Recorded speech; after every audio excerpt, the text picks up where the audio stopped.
So, what is a zero client? Well, if you're going to virtualize your desktops, a zero client is the only way of moving 100% of software into the data center, leaving nothing behind at the desk. That's because a zero client has no CPU in it and runs no software of any kind. To best understand what a zero client is, let's start by looking at the inside of a regular old desktop PC.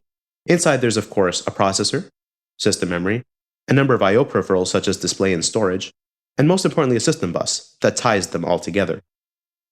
Now, if we want to move this PC into the data center, then one way of accessing that PC is from a thin client. You'll notice that a thin client looks a lot like a PC on the inside. That's because it is a PC.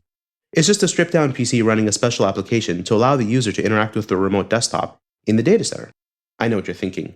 That doesn't make much sense. 2 PCs to accomplish what my one PC used to do? That thin client's looking kind of thick after all. Even thin client vendors know this, which is why they've tried to disguise thin clients as zero clients.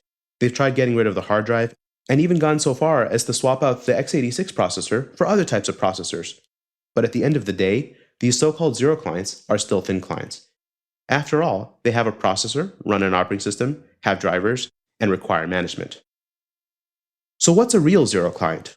Let's go back to the basic PC, a processor, system memory, peripherals, and most importantly, that system bus.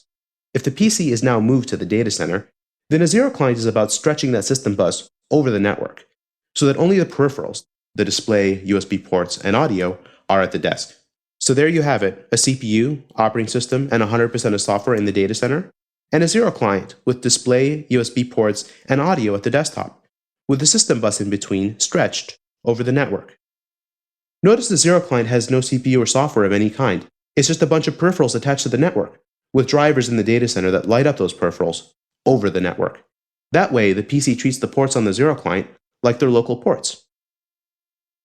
100% of software, operating system, drivers, and applications in the data center, and no CPU, no software, and no management at the zero client. Zero. What a concept.